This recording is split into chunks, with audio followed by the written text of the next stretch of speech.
எப்படி இருக்கிறீங்க? நல்லா இருக்கிறீங்களா? பாருங்க, இன்னைக்கு வந்து சவுசவ் வச்சு ஒரு கடையில் செஞ்சிடலாம். இந்த மாதிரி கடைஞ்சி சாப்பிட்ருக்க மாட்டீங்க.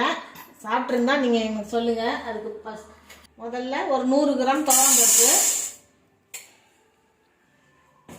இதை நல்லா 2 தடவை கழுவிட்டு வந்துடலாம்.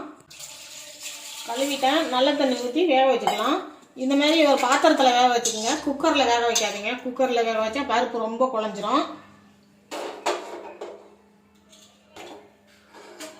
இன்னும் கொஞ்சம் தண்ணி ஊற்றிக்கலாம்.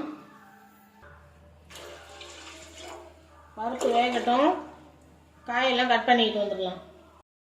பருப்பு இந்த அளவுக்கு வெந்தால் போதும். ஒரு 3/4 வேக்காடை வந்துடுச்சு. இந்த அளவுக்கு வெந்தால் போதும்.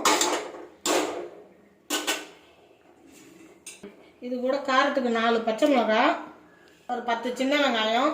சின்ன வெங்காயம் இல்லைன்னா பரவாயில்ல, நீங்கள் பெரிய வெங்காயமே போட்டுக்கலாம். ஒரு 2 மீடியம் சைஸ் தக்காளி, இதையும் இது கூட போட்டுக்குவோம். பாருங்க, அலசிட்டு அரிஞ்சு வச்ச சவுசவ் இதையும் இது கூட சேர்த்துக்கலாம். ஒரு நெல்லிக்காய் சைஸு புளி, இந்த புளியை தண்ணி ஊற்றி ஊற வச்சுக்குவோம். அப்படியே எல்லாம் கலந்து விட்டுக்கலாம். ஒரு தட்டு போட்டு மூடி வச்சிடலாம். வேகட்டும் அப்படியே. பாருங்க, நல்லா வெந்துடுச்சு. இந்த நேரத்தில் இந்த ஊற வச்ச புளியை இது கூட போட்டுக்குவோம். போட்டுட்டு இறக்கி வச்சிடலாம். ஒரு கரண்டியில் கொஞ்சம் எண்ணெய் ஊற்றிக்கலாம். கொஞ்சமாக ஜீரகம் போட்டுக்கலாம். ஒரு 10 பல்லு பூண்டு,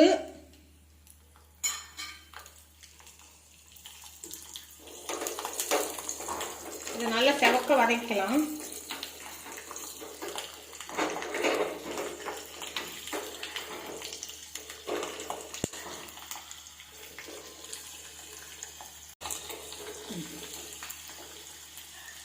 ஒரு வாசனைக்கு 2 சின்ன வெங்காயம், ஒரு 2 காஞ்ச மிளகா,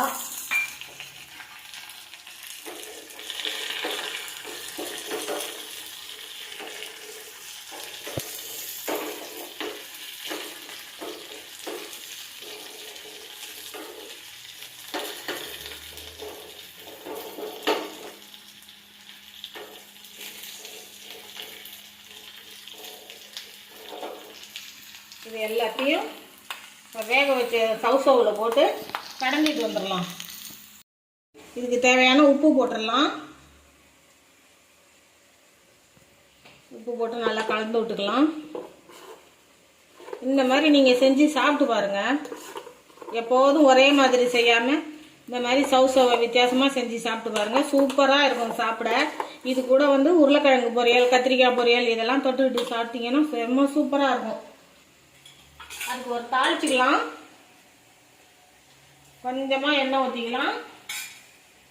கடுகு உளுத்தம் பருப்பு போட்டுக்கலாம்.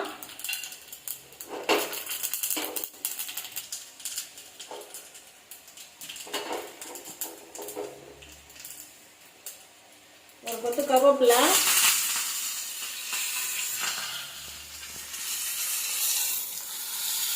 அவ்வளவுதான். சூப்பரான சவுசவ் கடையில் ரெடி ஆயிடுச்சு. இதே மாதிரி நீங்களும் செஞ்சு சாப்பிட்டு பாருங்க. சாப்பிட்டு பார்த்துட்டு எப்படி இருந்துச்சுன்னு எனக்கு கமெண்ட்ல சொல்லுங்க.